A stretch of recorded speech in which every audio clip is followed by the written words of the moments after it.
वहाँ उस समस्या के अनुसार बातें रखें। इन मुद्दों को लेकर आप लोग चुनाव लड़िएगा। सबसे बड़ा मुद्दा सिराजदार और आपके तमाम मीडियाकर्मी जहाँ खड़े हैं, यही हमारा पहला मुद्दा है। ये HEC ने कभी ये जमीन लिया था, शायद FCI के नाम से उस समय था, सॉरी HEC नहीं, FCI रांची में। ये FCI का ज़मीन था, आज हर्ल में ट्रांसफ़र हो चुका है। जबकि भूमि अधिग्रहण कानून है कि अगर 5 साल के अंदर आप अगर कोई योजना स्थापित नहीं करते हैं तो रैयत को वापस देना चाहिए। ये सुप्रीम कोर्ट का आदेश है, इसमें विधानसभा हस्तक्षेप करते हुए रैयत को वापस कर सकते हैं। हम सबसे पहले जो लड़ाई लड़ेंगे, और एक झारखंड का जो विवाद है, जमीन का विवाद सबसे बड़ा है।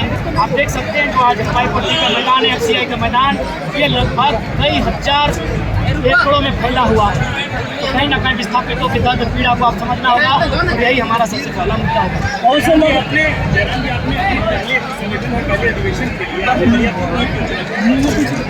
देखिए, चूँकि ये आंदोलन का आगाज धनबाद बोकारो से हुआ था, तो धनबाद बोकारो में हम लोग बैरमों को चयन कर, बैरमों हमारा बीच का जगह पड़ता है, नावाडी को चयन कर रहे थे। लेकिन इसी बीच चर्चा हुई कि नहीं, विनोद बाबू, उन्होंने 1972-73 में बदलाव के लिए किलकारी गुंजाने के लिए एक स्थापना किया था। 50 साल हो गए, तो हमने विनोद बाबू की विचारधारा, कॉमरेड ए.के. राय की विचारधारा इस माटी में जुड़ी।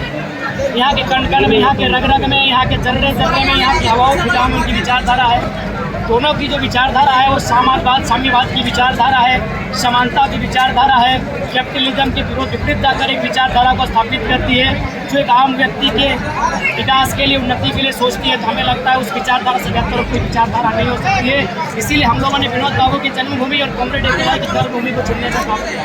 बहुत से लोग आप पे ये आरोप लगा रहे हैं कि आप जो है भाषा हथियार के नाम पे राजनीति, मतलब आपने शुरुआत की और अब राजनीति में उतरना आपका मेन मकसद था। नहीं, मेन मकसद ना था, ना कभी है, ना कभी रहेगा। अभी भी समय है। यदि गवर्नमेंट हम लोग को कमज़ोर करना चाहे तो नहीं, अगले जो 17 है उसे पारित कर दे, हम लोग खुद ब खुद कमज़ोर हो जाएंगे, गवर्नमेंट सारा श्रेय ले लेगी। इसलिए ऐसी कोई मंशा नहीं है।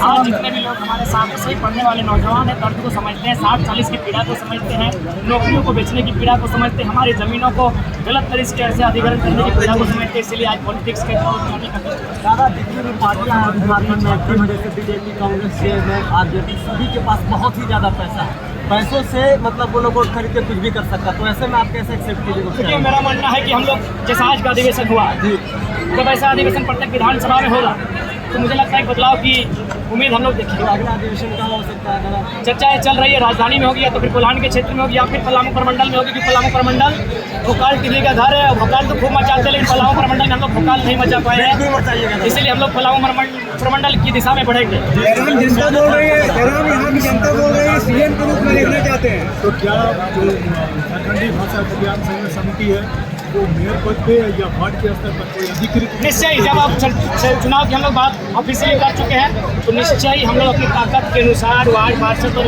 जहाँ तक हमारी शक्ति संभव होगी हम लोग वहाँ तक पहुँचेंगे, चुनाव को लड़ेंगे। आप तक सवाल था कि CM के रूप में देखना चाहते हैं, टाइगर को अगर CM है तो आप लोग लोकसभा में क्यों ऐसे तैयारी कर रहे हैं? लोकसभा हमारा वार्ड पर और चूँकि हमारा तो नियम है कि मुख्यमंत्री रहे या प्रधानमंत्री रहे, कोई बिना लड़े भी बन सकते हैं। तो लोकसभा हम लोग इसलिए जाएंगे क्योंकि हमारे राज्य में कहीं ना कहीं नुकसान है, BJP का विरोध है। राज्य सरकार नीति को विधानसभा से पारित प्रस्ताव के रूप में करती है और राजभवन भेजती है। राजभवन में चूँकि केंद्र के राज्यपाल बैठे हैं, उनके द्वारा कंटिन्यू 2 बार रिजेक्ट होता है, तो उनको भी आभास होना चाहिए कि झारखंडी लोग अपने वोट से बढ़ना चाह रहे हैं। हम कानून और संविधान की बात करते हैं, लेकिन उन्हीं कानून के तहत आप पे कई केस दर्ज है। इसी माटी से कई ऐसे नेता निकले हैं जो विधायक बने, सांसद बने और कुछ दिनों के बाद उनकी सदस्यता चली गई। जयराम ऐसा क्या करेंगे कि उनकी सदस्यता बची रहेगी और लंबे समय तक वो इस माटी की सेवा कर सकेंगे, यहाँ की राजनीति कर सकेंगे? सबसे पहला बात, जितने भी केस हुए हैं बहुत फर्जी हो चुके हैं, और उसके बाद हमारी व्यक्तिगत महत्वाकांक्षा नहीं है कि सदन में हम जाए। हम लोग एक विचारधारा के रूप में आए हैं, बहुत सारे लड़के तैयार हो रहे हैं, वे लोग हमको रिप्लेस करेंगे और लोग उनको भी सुनेंगे, उनको भी महत्व देंगे। ऐसी बात नहीं, उस पृष्ठभूमि को हम लोग तैयार करें, पृष्ठभूमि को। तो निश्चय ही हम एक विचारधारा है और विचारधारा की लड़ाई है। हमारा शरीर रहे या ना रहे, एक नई विचारधारा झारखंड में स्थापित होगी और जो विस्थापितों के नियोजन नीतियों, स्थान नीतियों, विस्थापन नीतियों, भरण नीतियों, तमाम मुद्दों पर बढ़ चढ़कर मनमुखरता के साथ अपनी आवाज़ को रखें और पूरे दुनिया को बताएं कि झारखंडियों के साथ कितना सोचेला व्यवहार हो रहा है। क्या है बैकअप के तौर पर विधानसभा रहेगा। यदि मान के लोकसभा में हमारा एक भी पॉजिटिव रिजल्ट आता है, तो अगर एक लोकसभा में पॉजिटिव रहेगा यानी 6 विधानसभा में हम लोग पॉजिटिव हो जाएंगे। यदि गनीमत है अगर हम लोग 2-3 विधान लोकसभा में पॉजिटिव रहे तो 15 से 18 विधानसभाओं में हम पॉजिटिव रहेंगे। और यकीन मानिए जहाँ तक दामोदर नदी और स्वर्णरेखा नदी का किनारा फैला है कौन लोकसभाओं में तो हम लोग नदी में गोता लगाते हुए भागते हुए बाबा क्या सवाल बताइए उपचुनाव है उम्मीदवार को जैसे कि डोमरी उपचुनाव चूंकि मात्र 6 महीना साल भर के लिए है तो उस पर अभी लोग विशेष फोकस नहीं है, हमारा फोकस 24 पर है। दादा एक सवाल